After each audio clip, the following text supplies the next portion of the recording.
আসসালামু আলাইকুম বন্ধুরা, সবাই কেমন আছেন? আশা করি ভালো আছেন। আপনারা দেখতেছেন ওমান গ্রাম অঞ্চল। আপনারা দেখতে পাচ্ছেন ওমান গ্রাম অঞ্চল কেমন, যেটা বাংলাদেশের মতন আর কি। বাংলাদেশে যেরকম গ্রাম অঞ্চল থাকে ওই রকম ওমান গ্রাম অঞ্চল এটাও।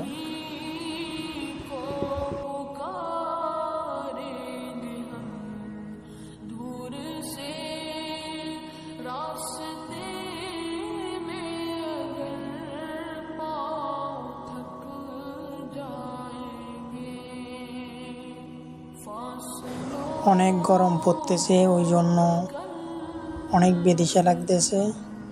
পছন্দ গরম ওমান, আর পাঁচটাতে বেশি গরম পড়ে জুন জুলাইতে।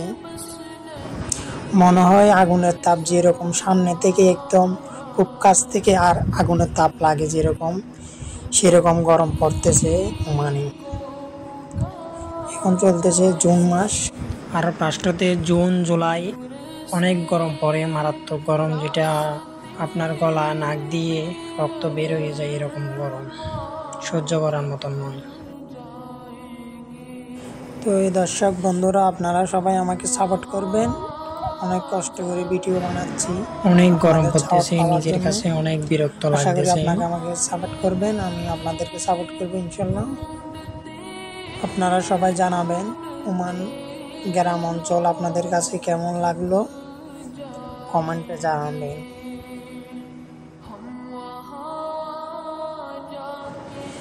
জীবনে নতুন নতুন যত জায়গায় যাবেন, নতুন কিছু দেখতে পারবেন, শিখতে পারবেন, নতুন কিছু অভিজ্ঞতা হবে। আপনারা দেখতে পাচ্ছেন এখানে খাজুর গাছে খাজুর ধরছে ওমানে। আমরা যেগুলো দেশে বাংলাদেশে যাই আর কি, বিদেশি খাজুর বলে থাকি, সৌদি আরব, ওমান, যে বিভিন্ন আরব রাষ্ট্র থেকে আসে, এগুলো সেই খাজুর গাছ আর কি। আমার পিছনে একটা দেখতেছেন, যেটা এটা হচ্ছে মাদ্রাসা। বাংলাদেশে আমরা স্কুল যেটা বলে থাকি, এখানে মাদ্রাসা বলে। এটা হচ্ছে এখানে ওমানের মাদ্রাসায়। আর পাশে একটু দূরে আর এটা হচ্ছে মসজিদ, আমি যেটাতে নামাজ পড়ার জন্য যাচ্ছিলাম আর কি। সেই মসজিদ,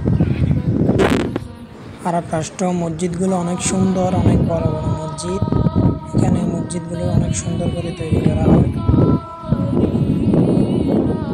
এমন গরম পড়তেছে, মানে বলার বাইরে, এগুলো সহ্য করার মতো না। 43 ডিগ্রি পড়তেছে, লাগতেছে গরমগুলো।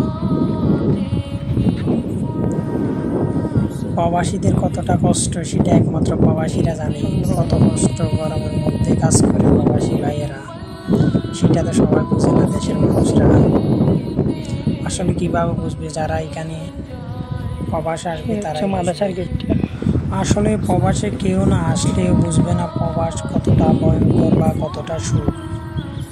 কেউ না আসলে কখনো দূর থেকে বুঝতে পারবে না প্রবাসটা আসলে কতটা, মানুষ প্রবাসী কতটা সুখ।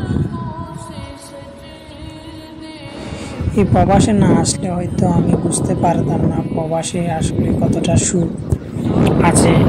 যারা বলে স্বপ্নের প্রবাস যাচ্ছিলাম, তাদেরকে বলতেছি প্রবাসে আসার আগে একটু মনে করবা টাকা কামাইতে পারবা, ঠিক আছে, কিন্তু মানসিক শান্তিটা হারিয়ে ফেলবা। এই প্রবাসে সুখ খুঁজতে এসে মানসিক শান্তিটা হারিয়ে ফেলে প্রবাসীরা। কারণ টাকা ঠিকই কামাইতে পারে, কষ্ট হলো, কিন্তু শান্তিটা আর মনে থাকে না। এই প্রবাসে নিজের বলতে কিছু নেই। তুমি অন্যের কাজ করো, নিজের কোনো টাইম সময় থাকবে না যদি তুমি এঙ্গেজ নফর হয়ে থাকো বা একজনের আন্ডারে কাজ করো আর কি বাড়িতে, তাহলে তোমার কোনো স্বাধীনতা বলতে কিছু থাকবে না। তুমি তারা যেভাবে বলবে ওইভাবে করতে হবে, আর না বললে তো তুমি খারাপ। আর যেটা হোক না হোক তুমি পরিস্থিতির কাছে মিনিয়ে নিতে হবে।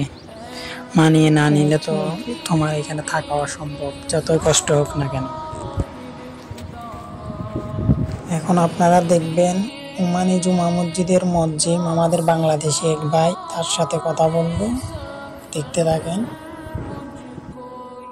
वालेकुम भाई। अस्सलाम रहमतुल्लाह, कैफ हालक ज़ैन? सदीक कुल्लु ज़ैन? अल्हम्दुलिल्लाह अला कुल्ली हाल। كله زين انت؟ अल्हम्दुलिल्लाह, انت زين؟ كله زين؟ الحمد لله زين كيف شغل؟ زين زين برابر. الحمد لله الحمد لله. اوكي شكرا. السلام عليكم. وعليكم السلام. زين. এই ভাইটি আমাদের বাংলাদেশি ভাই, ওমানি জুমা মসজিদে চাকরি করে, আমার বাংলাদেশি ভাই। আর এখন আমি অজুখানাতে ঢুকলাম।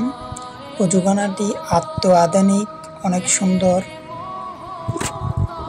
যেখানে এসিও আছে, আবার বেসিন। এটা হচ্ছে অটো, সুইচ একবার দিলে অনেকক্ষণ পানি পড়বে।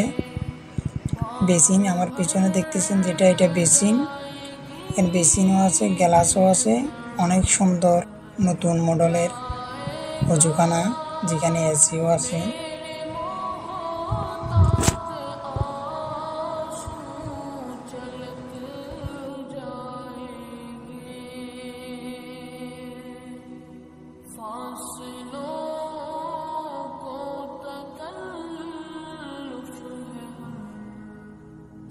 আপনারা ভাই এখন দেখেন আমাকে কেমন লাগতেছে। আমার অনেক গরম লাগতেছে, মাথার মধ্যে অনেক গরম করছে।